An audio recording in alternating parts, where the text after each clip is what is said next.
Oi, gente, tudo bem? Aqui é o professor Lucas. Estamos para mais uma aula de exercícios. Agora para a aula 6, referente à diversidade animal. Vamos lá. A questão 1 aqui é do Enem de 2016, que ele conversa um pouquinho sobre a formação de coágulos, como que isso é prejudicial e pode causar alguns acidentes, algumas doenças, e como que algumas substâncias são produzidas por animais, numa pesquisa que estamos desenvolvendo, e a gente tem que identificar qual animal que seria, considerando ao hábito referente às adaptações referentes ao tipo alimentar. A alternativa A, ele traz o quê? Moluscos fitófagos. Moluscos fitófagos, se a gente lembrar lá da aula, seriam moluscos que estariam se alimentando de plantas. Já as moncas saprófagas estariam se alimentando do quê?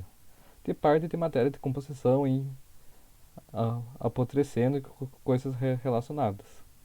Chapados dos carnívoros se alimentam de carne. Morcegos frugívoros, o próprio nome já diz também, que estariam se alimentando de frutos. E o que a gente sobra aqui de alternativa relacionada a sangue seria o quê? Mosquitos hematófagos. Se vocês lembrarem do mosquito que sempre, normalmente é a fêmea que sempre vai estar se alimentando, que muitas vezes a gente não sente e que a gente não percebe que o sangue está sugado, é referente a possíveis adaptações na forma de alimentação do sangue. Então, a alternativa correta dessa questão seria a alternativa E. A questão 2 vai trazer um pouquinho sobre a simetria e quais seriam as características associadas à simetria bilateral. Se vocês lembrarem lá da aula, onde que a gente tem simetria radial, assimétrica, a simetria bilateral ela vai fazer com que ocorra o quê? Uma certa distribuição dos órgãos e uma parte, a região anterior do animal vai ocorrer o quê? Concentração de gânglios, a formação de órgãos sensoriais, e aqui que vai começar a ocorrer um processo de cefalização. Esse foi uma das principais características que está associada à simetria bilateral, esse processo de cefalização. As outras aqui elas estão distribuídas em diferentes outros grupos de animais com simetrias variadas que a gente vai discutir nas próximas aulas certinho. Então aqui a questão 2, a alternativa correta é a letra A. A 3 vai conversar sobre as diferentes estratégias desenvolvidas pelos táxis para aumentar a eficiência em relação à digestão do alimento. E aqui ele pergunta qual que é o tipo mais primitivo de cavidade em função digestória. Aqui ele traz a cavidade gastrovascular, que vocês lembrarem está associado à forma de cavidade digestória, cavidade amniótica, cavidade do estômago, cavidade celomática e cavidade da rádula. Rádula está associada à alimentação em alguns grupos de molusco. A cavidade celomática vai ter outras funções além do que a próxima aula. A cavidade do estômago não é a mais primitiva, já que o estômago é um órgão e tem animais que não possuem estômago e realizam atividade de função digestória. A cavidade amniótica a gente vai conversar em outra aula que está relacionada um pouco com o surgimento do ovo, com a conquista do ambiente terrestre, e nós sabemos que antes disso acontecer nos vertebrados, tiveram muitos outros grupos anteriores que já se alimentavam e tinham uma cavidade que conseguia ter a função de digestória. Então a cavidade relacionada seria a cavidade gastrovascular, que vai estar lá presente em guinidários. Eles vão ter uma cavidade própria que vai ocorrer parte dessa digestão. A letra A, cavidade gastrovascular. A 4 ele traz algumas alternativas de verdadeiras ou falsas referente a trocas gasosas. Vamos lá. A primeira aqui ele traz como brânquios, pulmões e traqueias são estruturas especializadas para trocas gasosas. Se se lembrarem, realmente essa é uma questão verdadeira, já que brânquios está associado muitas vezes aos organismos marinhos que precisam dessa estrutura para conseguir retirar o oxigênio da água. Pulmões, muitas vezes na respiração aérea, que é o nosso caso. Traqueias, se lembrarem que insetos possuem respiração traqueal. Então essa é uma questão alternativa verdadeira. A segunda, as trocas gasosas podem ocorrer por difusão através da superfície corporal, caracterizando as trocas tegumentares ou cutâneas, ou seja, para ter esse meio aqui, esse tipo de respiração, você tem que ter o quê? Uma superfície úmida para que o oxigênio esteja abundante e isso facilite com que eu consiga absorver isso através da pele. Então, realmente, a respiração por difusão está associada à superfície corporal referente a diferentes outras características que precise para conseguir absorver, reter o oxigênio. Lembrando que em organismos que possuem uma respiração por difusão ou uma respiração através da pele cutânea aqui, ela vai ter tido como uma respiração complementar ao animal. A próxima alternativa ele traz o quê? Que túbulos de Malpighi são estruturas que realizam trocas casosas nas aves. Se a gente lembrar lá dos insetos que a gente vai ver mais para frente, túbulos de Malpighi está relacionado à excreção. Aves não possuem túbulos de Malpighi e também elas respiram por pulmões, uma respiração aérea, que nem a nossa. Aqui a próxima, então essa aqui é falsa. A próxima aqui, o gás carbônico e o CO2 e o oxigênio são gases importantes para trocas gasosas, sim. Lembrando da nossa própria respiração, que a gente absorve oxigênio e libera CO2 aí durante o processo de respiração. Então essa aqui é o que? Verdadeira também. E a última aqui, as traqueias são estruturas relacionadas com a respiração em ambientes aquáticos que ocorrem em peixes e anfíbios. Se a gente lembrar que peixes possuem brânquias e anfíbios possuem respiração pulmonar e cutânea, então não seria a traqueia relacionada a esse tipo de respiração. Então a alternativa correta é qual? A letra A, que a gente tem verdadeiro, verdadeiro, falso, verdadeiro e falso. Questão 5 da VUFEST, que ele traz o seguinte. Ele traz a descrição de alguns animais, como por exemplo, a 1. Animais aquáticos fixos com poros na superfície do corpo que englobam partículas de alimentos da água que circula através da sua cavidade interior. Qual animal que possui, que é aquático e fixo e que possui poros? Os poríferos, as esponjas marinhas, no tomar que a gente vai ver nas próximas aulas. O 2 traz alguns animais parecidos que se alojam no intestino de vertebrados e que se alimentam de substâncias geradas pela digestão realizada pelo hospedeiro. Isso aqui pode ser qualquer um dos verminhos que também a gente vai ver na próxima aula. E a 3, animais aquáticos de corpo mole, revestido por uma concha calcária que se alimentam de organismos do plâncton. Animais de corpo mole revestido por concha calcária nos lembra a molusco. Esses animais obtêm nutrientes orgânicos como aminoácidos e monossacarídeos por. Aqui ele traz a forma que cada um desses animais faz a digestão e a gente tem que deduzir a partir das características desses animais qual seria o tipo de digestão. Então, porífera, a gente sabe que não possui órgãos nem tecido verdadeiro, então são um dos animais mais simples que a gente possui.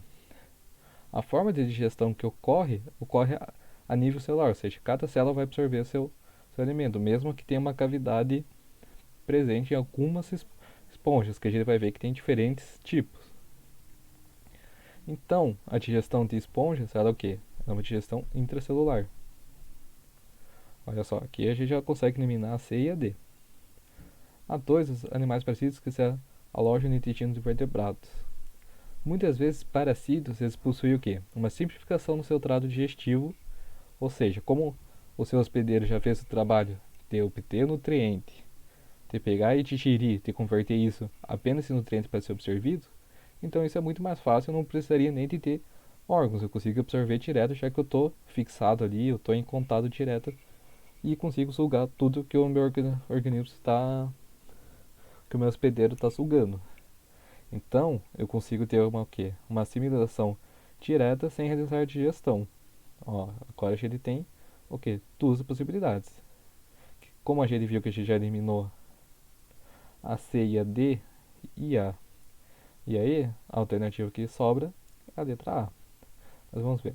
Animais aquáticos de corpo mole revestido por concha calcária que se alimentam de organismos do plâncton. Digestão extracelular, ou seja, eu vou ter uma estrutura definida e que a digestão vai ser feita fora das células e vai ser absorvida por elas depois, que muitas vezes é o que ocorre nas cavidades digestórias presentes em moluscos. Então, para essa questão, a alternativa correta é a letra A. Por quê? Porque por isso realizam a digestão intracelular, cada célula vai absorvendo seu nutriente. Muitos parasitos apenas pegam os nutrientes que já foram totalmente processados pelo seu hospedeiro, e os moluscos que precisam pegar e processar esses alimentos dentro de uma estrutura, dentro de um órgão específico e absorver isso aqui depois. Então, a digestão é feita extracelular a partir da digestão dos organismos dentro de um local, dentro de uma cavidade certinho. A próxima alternativa é a 6, que fala aqui que em uma aula de ciência os alunos buscaram informações em jornais sobre a importância de espécies animais para o homem. Ao final da aula entregaram um exercício no qual classificaram como corretas ou incorretas as informações encontradas. Algumas das informações são apresentadas a seguir.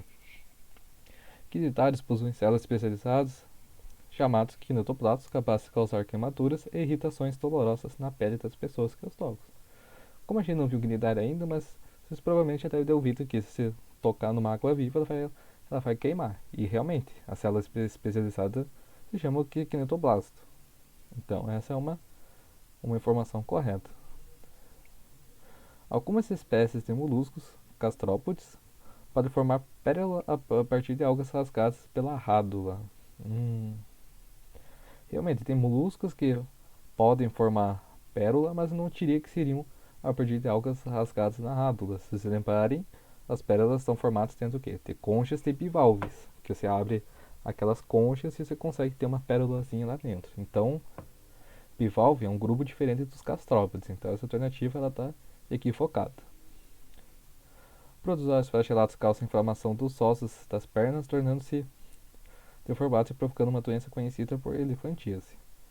Elefantíase a gente vai ver mais pra frente que ela é causada por um tipo de verme. Então, protozoários flagelados não é o agente que vai causar esse tipo de doença. Então, essa informação aqui também está equivocada. E a 4, devido ao seu hábito alimentar, os sanguessugas foram utilizados no passado na prática de sangrias em pacientes com pressão alta. Realmente, em muitas culturas asiáticas eram utilizadas as sanguessugas para tirar o excesso de sangue ali e aliviar essa pressão. Então, as alternativas que estão corretas é qual? A 1 e a 4, que é a alternativa C. A 7 ele traz o seguinte: o filho dos invertebrados mais relacionados ao homem é aquele que inclui as estrelas do mar, ou seja, os equinodermas. A justificativa para essa conclusão surpreendente foi baseada principalmente no estudo comparativo do que? De genoma. Genoma a gente teria outros animais mais próximos da gente, como por exemplo outros vertebrados. Fisiologia, realmente, a gente tem uma fisiologia um pouco diferente, mas essa diferença não iria fazer com que a gente estivesse mais relacionado. Documentário fóssil também. Os equinodermos surgiram muito antes que nós, o homem, então a nossa história evolutiva está bastante distante nessa relação. Simetria, nós somos bilaterais e os equinodermos possuem simetria pentarradial, então está bem diferente. O que sobra é o desenvolvimento embrionário. Por quê? Porque tanto equinodermos e os seres humanos, os recordados, eles são o quê? Deuterostômios, que a gente vai ver na próxima aula, que é referente de embriologia certinho, por que tem essa semelhança, o que traz essa comparação próxima. Que como a gente viu lá, a gente consegue utilizar diferentes argumentos para linkar essas relações entre os organismos. Então aqui a letra A. A última, que é da FUVEST, traz o seguinte: qual dos seguintes eventos ocorre no ciclo de vida de toda espécie com reprodução sexuada? E aí? Se tem reprodução sexuada, tem que ter o quê? Tem que ter dois elementos, tem que ter células reprodutivas diferentes. Então vamos lá. Diferenciação celular durante o nível embrionário. Ambos, tanto sexuado ou sexuado, organismos com esse tipo de reproduções vão possuir diferenciação celular. Formação de células reprodutivas dotadas de flagelos. Muitas vezes, organismos que não fazem reprodução sexuada possuem células flageladas, então isso não faria sentido. Formação de testículos e ovários, só isso realmente não justifica. Formação de núcleos celulares haploides, ou cópula entre macho e fêmea. Difícil. A gente tem o quê? Fusão de núcleos de células haploides. Ou seja, preciso ter parte do meu material genético reduzido que vai se fundir com outro e que vai formar um cigoto, e a partir desse cigoto vou ter a reprodução. É essa função de células reprodutivas aqui que eu vou conseguir ter a formação de cigoto e está relacionada à reprodução sexual. E é isso. Qualquer dúvida que vocês tenham, podem me escrever. Espero que vocês fiquem bem, se cuidem e até a próxima aula.